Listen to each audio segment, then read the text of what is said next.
জিকির এটি এমন একটি ইবাদত যে ইবাদতের ব্যাপারে আল্লাহর কাছে কোনো প্রকারের কৈফিয়ত গ্রহণযোগ্য হবে না। কোনো প্রকারের কৈফিয়ত গ্রহণযোগ্য হবে না। কেন হবে না? ইনশাআল্লাহ আমি সামনে বলতেছি। আমি যে আয়াত তিলাওয়াত করেছি, প্রথমে আয়াতের অর্থ বলি। জিকির সম্পর্কে আল্লাহ রাব্বুল আলামিন সূরাতুল আহজাবের মধ্যে আল্লাহ তাআলা বলেন, ইয়া আইয়ুহাল্লাযীনা আমানু যকুরুল্লাহা যিকরান কাসীরা ওয়াসাব্বিহুহু বুকরাতাও ওয়া আসীলা। আল্লাহ রাব্বুল আলামিন বলেন, হে মুমিনগণ, উযকুরুল্লাহ, তোমরা আল্লাহ রাব্বুল আলামিনকে স্মরণ করো, মানে আল্লাহ রাব্বুল আলামিনের জিকির করো। এই জিকিরের সময়সীমা আল্লাহ রাব্বুল আলামিন বলেন কতটুকু করবো? আল্লাহ তাআলা বলেন যিকরান কাসীরা, অধিক পরিমাণে তোমরা আল্লাহ রাব্বুল আলামিনকে স্মরণ করো। নির্দিষ্ট কোনো টাইম দেয় নাই, নির্দিষ্ট কোন শর্ত আল্লাহ তাআলা এখানে আরোপ করেন নাই। আল্লাহ তাআলা বলেছেন, মুমিনগণ, তোমরা আল্লাহ রাব্বুল আলামিনকে স্মরণ করো, অধিক পরিমাণে স্মরণ। ওয়াসাব্বিহু বুকরাতাও ওয়া আসীলা, আল্লাহ রাব্বুল আলামিন বলেন, বান্দারে, সকাল এবং সন্ধ্যা সে আল্লাহ রাব্বুল আলামিনের পবিত্রতা বর্ণনা করো। যে বান্দা আল্লাহ রাব্বুল আলামিনের বেশি বেশি জিকির করবে, সকাল সন্ধ্যা আল্লাহ রাব্বুল আলামিনের জিকির করবে, আল্লাহ রাব্বুল আলামিন ঘোষণা করে দেন, হুয়াল্লাযী ইউসাল্লি আলাইকুম ওয়া মালাইকাতুহু লিয়ুখরিজাকুম মিনাজ যুলুমাতি ইলান নূর। আল্লাহ রাব্বুল আলামিন বলেন, আমার যে মুমিন বান্দারা বেশি বেশি আমি রাব্বুল আলামিনের জিকির করবেন, সকাল সন্ধ্যা আমি আল্লাহ রাব্বুল আলামিনের তাসবিহ আদায় করবে, পবিত্রতা বর্ণনা করবে। আল্লাহ রাব্বুল আলামিন বলেন, আমি আমার সমস্ত বান্দাদের উপর খাস রহমত নাযিল করব। বলেন সুবহানাল্লাহ। ওয়া মালাইকাতুহু, এবং তার ফেরেশতাগণ আল্লাহ রাব্বুল আলামিনের নিকট ওই বান্দার জন্য, যে বান্দা বেশি বেশি আল্লাহ রাব্বুল আলামিনের জিকির করবে, তার জন্য আল্লাহ রাব্বুল আলামিনের নিকট রহমতের জন্য দোয়া করবে। বলেন সুবহানাল্লাহ। আল্লাহ রাব্বুল আলামিন বলেন, ইউখরিজাকুম মিনাজ যুলুমাতি ইলান নূর। বান্দা যখন আমি আল্লাহ রাব্বুল আলামিনের বেশি বেশি জিকির করবেন, আমি আল্লাহ রাব্বুল আলামিন ওই বান্দার উপর রহমত নাযিল করে তাকে আমি অন্ধকার থেকে আলোর দিকে নিয়ে আসবো। বলেন সুবহানাল্লাহ। এটা আল্লাহ রাব্বুল আলামিনের ঘোষণা। এজন্য এই আয়াতের ব্যাখ্যাতে তাফসীর ইবনে কাসিরের মধ্যে লেখেন,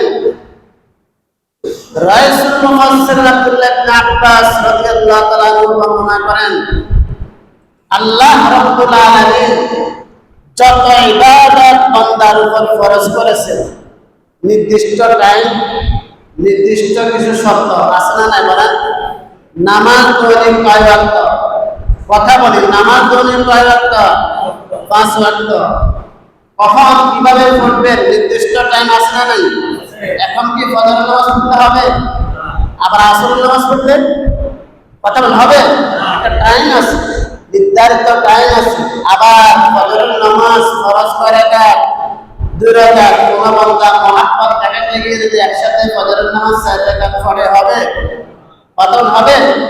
রাকাত নির্ধারিত আছে, সময় নির্ধারিত আছে, আছে না নাই? আবার নামাজ পড়ার জন্য কিছু শর্ত আছে। বিনা ওযুতে নামাজ পড়লে নামাজ কি হবে? কথা হবে? এভাবে আল্লাহর ইবাদত, রোজা, রোজা বছরে একবার ফরজ। কখন ফরজ, কখন থেকে কখন পর্যন্ত রাখবেন, টাইম নির্ধারণ করা আছে, আছে না? নাই? শর্ত শরাত আছে। তবে হজ ফরজ বিধান, হজ করতে হলে আপনার কাছে কি পরিমাণ অর্থ লাগবে, আপনার শারীরিক সুস্থতা লাগবে, অনেক কিছু শর্ত শরাত আছে না নাই? আছে। যাকাত, যাকাত অতি ফরজ হওয়ার জন্য আপনার কাছে ওই পরিমাণ অর্থ থাকতে হবে। এক কথা, যত ইবাদত আছে সব ইবাদতের একটা নির্দিষ্ট টাইম আছে, নির্দিষ্ট কিছু শর্ত আছে, আছে না নাই? এরপরে আসেন নামাজ। কোন ব্যক্তি যদি মুসাফির হয়, আপনি এখান থেকে 48 মাইল দূরে কোথাও যাবেন, তাহলে নামাজের ব্যাপারে ভিন্নতা আছে না নেই? আল্লাহ রাব্বুল আলামিন যোহরের নামাজ 4 রাকাত, আল্লাহ তাআলা আপনাকে মুসাফিরের কারণে 2 রাকাত নামাজ আল্লাহ তাআলা কমাইয়া আপনাকে নামাজ করে দিয়েছেন 2 রাকাত। 2 রাকাত মুসাফিরের জন্য ফরজ নামাজ 4 রাকাত, 2 রাকাত পড়বে, 2 রাকাত পড়বে, আপনি 4 রাকাত পড়লে নামাজ হবে না। এজন্য সকল ইবাদতের কিছু নির্দিষ্ট টাইম আছে, কিছু শর্ত আছে, এর ভিতরে তারপরে যা করবেন ফরজ ইবাদতগুলো আল্লাহ দরবারে কবুল হবে। আব্দুল্লাহ ইবনে আব্বাস রাদিয়াল্লাহু তাআলা বলেন, জিকির এমন একটা ইবাদত যে ইবাদতের মধ্যে কোনো শর্ত নাই। জিকির করতে হলে ওযু লাগবে এরকম কোনো কথা আছে? কথা বলেন। জিকির করতে ওযু লাগবে এরকম কোনো কথা আছে? জিকির দাঁড়াইয়া করতে হবে এরকম কোনো শর্ত আছে? বসে করতে হবে এরকম কোনো শর্ত আছে? শোয়া অবস্থায় করতে হবে এরকম কোনো শর্ত আছে? নাই। সেজন্য আব্দুল্লাহ ইবনে আব্বাস রাদিয়াল্লাহু তাআলা বলেন, জিকির এটা এমন একটি ইবাদত, বান্দা যদি জিকিরটা ফরিয়াদ করে, জিকির যদি না করে, আল্লাহ রাব্বুল আলামিন বান্দাকে যদি বলে আর বান্দা যে কোনো কৈফিয়ত দেখ না কেন, আল্লাহ তাআলা সেটা গ্রহণ করবে না।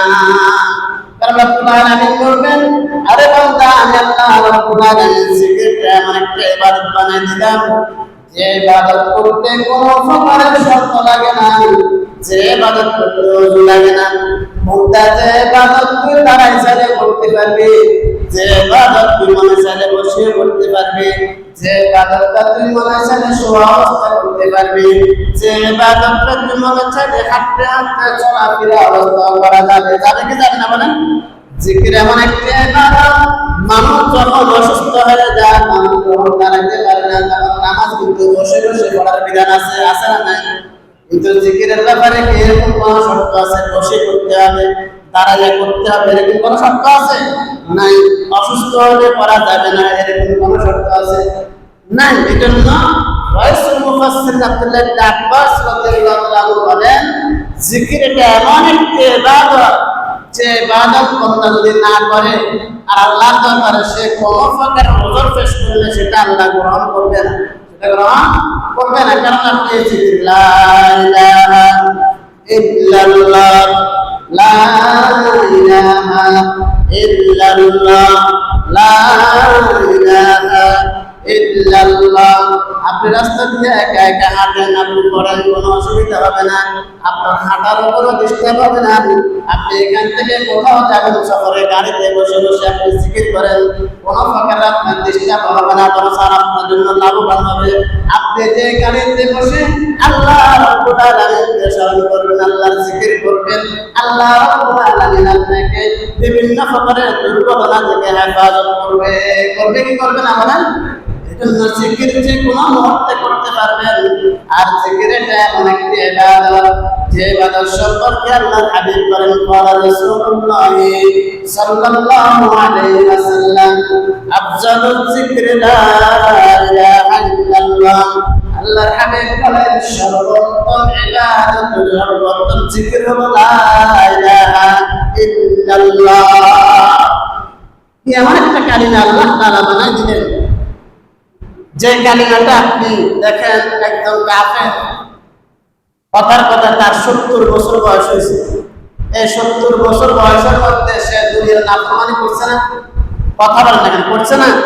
কিন্তু 70 বছর বয়সে যদি ওই কাফের ব্যক্তি যদি বলে লা ইলাহা ইল্লাল্লাহ মুহাম্মাদুর রাসূলুল্লাহ, 70 বছর জিন্দেগির সমস্ত গুনাহকে মাফ কথা বলা সমস্ত গুনাহ মাফ। তাহলে এমন একটি কালিমা, এই কালিমা কেন জিকির করবেন?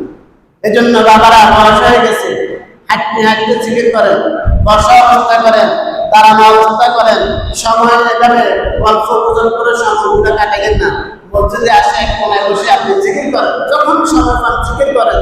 এই জিকির করতে করতে যখন অভ্যস্ত হয়ে যাবেন, মৃত্যুর সময় মালাকুল মউত আজরাইল যখন আসবে, অটোমেটিকলি জবান থেকে বাইরে যাবে লা ইলাহা ইল্লাল্লাহ মুহাম্মাদুর রাসূলুল্লাহ। এই কালিমাটার দিকে একটু খেয়াল করেন, লা ইলাহা ইল্লাল্লাহ। এই বর্ণগুলোর মধ্যে একটি বর্ণ নোক্তাওয়ালা নাই, সুবহানাল্লাহ বলেন। একটি বর্ণ কি না নোক্তাওয়ালা নাই। আরবি অনুসারে সমাজের মধ্যে কিছু কিছু বর্ণ আছে নোক্তা লাগে, নোক্তা ছাড়া এটা কখনো বর্ণ হয় না। বর্ণ হয় বলেন, আপনি যদি বা বলেন, নিচে একটা নোক্তা না থাকলে তাকে কি বা বলবে কখনো? তা বলতে হলে দুটা নোক্তা উপরে লাগবে, সাহ হলে তিনটা নোক্তা লাগবে। আপনি কোনো নোক্তা ছাড়া দুটা লিখে রাখেন, কেউ বাও বলবে না, তাও বলবে না, সাও বলবে না। তার মানে কি নোক্তাটার বিনিময়ে সে বা পরিস্থিতি, দুটা নোক্তা উপরে বিনিময়ে সে তা পরিস্থিতি, তিনটা নোক্তা বিনিময়ে সে সা পরিস্থিতি। কি ঠিক না? জন্য আল্লাহ রাব্বুল আলামিন কালিমাটাকে এমন ভাবে আল্লাহ তাআলা বলেছেন যে লা ইলাহা ইল্লাল্লাহর মধ্যে একটি বর্ণ নোক্তাওয়ালা নাই। আল্লাহ তাআলা বান্দাকে বুঝাইতেছেন, রে বান্দা, আমি আল্লাহ রাব্বুল আলামিন হলাম কুল হুয়াল্লাহু আহাদ। আমি আল্লাহ হলাম এক, আমি আল্লাহর সাথে কোনো অংশীদার নাই। এটা বোঝানোর জন্য আল্লাহ রাব্বুল আলামিন এই কালিমাটাকে এমন বর্ণ দিলেন যে বর্ণগুলোর মধ্যে একটি বর্ণ নোক্তাযুক্ত এখানে নাই। সুবহানাল্লাহ। এরপরে আসেন ফরমাংশ মুহাম্মাদুর রাসূলুল্লাহ। এখানের মধ্যে নোক্তাওয়ালা একটা বর্ণ নেই। আল্লাহ তাআলা বান্দাকে এটাই বলতেছেন, বান্দা মুহাম্মাদুর রাসূলুল্লাহ তিনি হলেন সর্বশেষ নবী। তিনার পরে আর কোন নবী রাসূল পৃথিবীতে আসবেন না। কেউ যদি দাবি করে সে হলো বান্দা, সে হলো কাফের। সে হলো কি? কাফের। এটা বোঝানোর জন্য আল্লাহ রাব্বুল আলামিন এই কালিমাটাকে এমন ভাবে বানাইছেন যে কালিমার মধ্যে বর্ণযুক্ত কোনো নাই, নোক্তাযুক্ত কোনো বর্ণ নাই। লা ইলাহা ইল্লাল্লাহ মিয়াকে নোক্তা বেরি, লা ইলাহা ইল্লাল্লাহ একে নোক্তা বেরি। देखिए क्या रमजान कुदरत पैगामे আল্লাহ পাক আরফিন বলো দুনিয়ার মানুষ লিখালে তৈবার দিকে তাকাও, লা ইলাহা ইল্লাল্লাহর মধ্যে নোক্তাওয়ালা একটি বর্ণ আল্লাহ রাব্বুল আলামিন সেখানে লাগান নাই। এটা একমাত্র কুদরতের শান। আল্লাহ রাব্বুল আলামিন বান্দাকে এটাই বোঝানোর জন্য, রে বান্দা, আমি আল্লাহ রাব্বুল আলামিনের সাথে কোনো কিছু অংশীদার নাই। কারণ নোক্তাওয়ালা বর্ণ নোক্তা ছাড়া তার কখনো পরিচিতি লাভ করতে পারে না। এজন্য আল্লাহ রাব্বুল আলামিন নিজে এটা বোঝানোর জন্য তিনি কালিমার মধ্যে নোক্তাযুক্ত একটি বর্ণ সেখানে তিনি লাগান নাই। বলেন সুবহানাল্লাহ। এজন্য হাদিসের মধ্যে এসেছে, আল্লাহর হাবিব বলেন যে কলবের মধ্যে জিকির থাকবে ওটা হলো জিন্দা, আর যে কলবের মধ্যে জিকির থাকবে না ওটা হলো মুর্দা। ওটা হলো কি? মুর্দা।